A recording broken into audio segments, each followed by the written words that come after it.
You're sitting in the break room on a Tuesday afternoon. Someone is complaining about their rent going up again. Someone else is talking about a credit card they can't pay off. You pour your coffee, nod at the right moments, and say almost nothing. Your account balance this morning was $341,247. Nobody in this room knows that. Nobody at this company knows that. And the strangest part is that you're not sure they'd believe you, even if you told them. This isn't a story about getting lucky. It isn't about inheritance or a windfall or a side hustle that went viral. It's about what happens when you decide, quietly, without telling anyone, that you're going to play a completely different game than the people around you. It starts 3 years ago. You're 27. You just got a raise.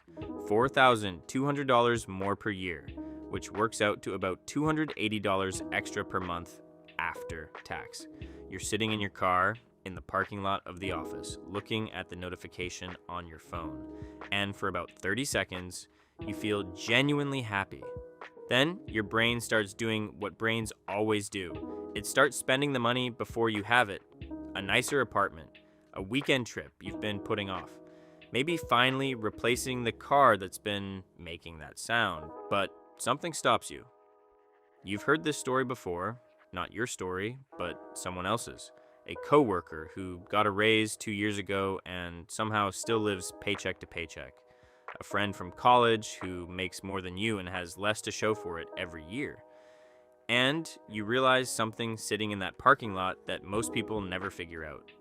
A raise without a decision is just a more expensive version of the same problem. So you make the decision. The $280 extra per month disappears the day it arrives, straight into an index fund you set up 6 months ago that nobody at work knows about. You don't mention it. You don't post about it. You keep driving the same car. You stay in the same apartment for another 14 months. Nothing changes on the outside. Everything changes on the inside. The first 6 months are the hardest. Not financially. The money is gone before you can miss it. But socially. Someone suggests a trip.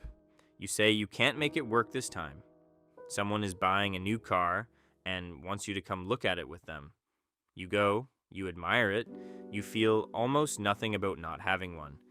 You start to notice that a significant portion of your social life is built around spending money, restaurants, events, things. And that opting out of the spending means opting out of the thing too, at least sometimes. You start cooking more. You start reading more.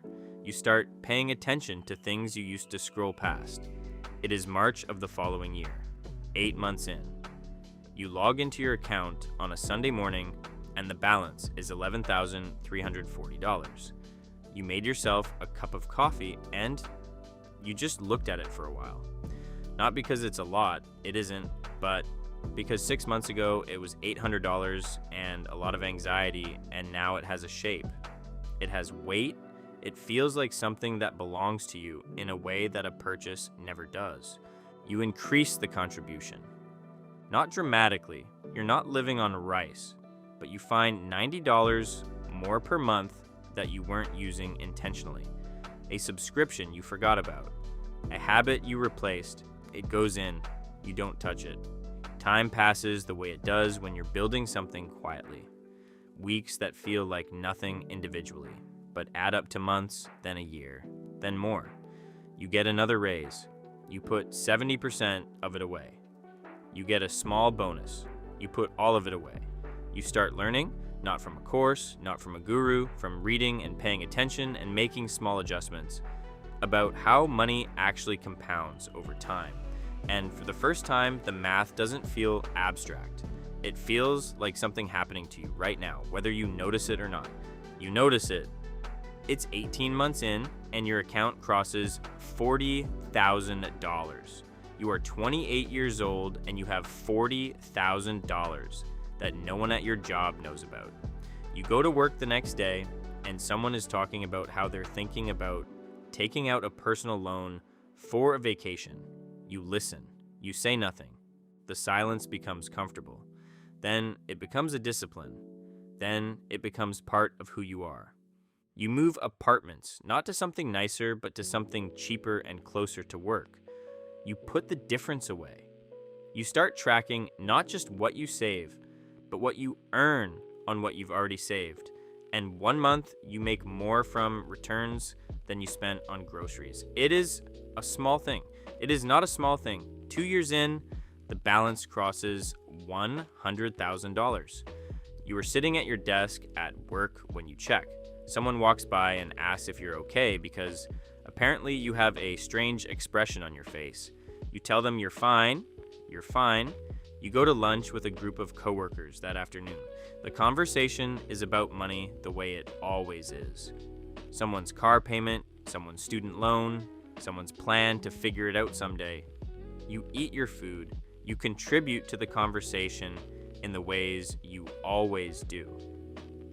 And the whole time, there is a number sitting in an account somewhere that has completely changed the way you move through the world, even though the world can't see it. The third year is different from the first two. Not harder, not easier, different. The compounding starts to feel real in a way that it didn't before. You add the same amount every month and the balance grows faster than the additions. The math is doing work you're not doing. You start to understand in your body, not just your head, what it means for money to work while you sleep. You increase your income, not dramatically.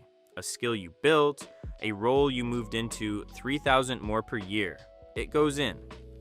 You don't adjust your lifestyle. People at work notice the title change. Nobody notices the money. It is a Thursday in October. You are 30 years old. You open your account in the parking lot of the grocery store and the balance is $218,000. You sit there for a few minutes. You think about the Tuesday afternoon 3 years ago when you made a decision in a parking lot about $280 a month. You think about all the Saturdays that looked like nothing. No big moves, no dramatic gestures, just money moving quietly from one place to another and then growing while you slept. You buy your groceries, you go home, you cook dinner. Nobody knows what just happened. 6 more months pass. The account crosses $300,000. It is not the number that stays with you. It is the feeling of the number, which is not what you expected. You expected relief. You expected pride. What you actually feel is something quieter, a kind of freedom that doesn't announce itself. The knowledge that you have options you didn't have 3 years ago. That a bad week at work is just a bad week. That a conversation about money that used to make you anxious now makes you calm because you know something the person across from you doesn't know about your situation. You are back in the break room. Different Tuesday, 3 years later. Someone is still complaining about rent. Someone else is still talking about a credit card. You pour your coffee. You nod at the right moments. Your account balance this morning was $341,247. You say almost nothing, not because you're hiding, not because you're better than anyone in this room, but because you learned a long time ago that the people who talk about money the most usually have the least of it, and the people who have quietly built something real almost never feel the need to say a word. You smile to yourself, just slightly, then you go back to work.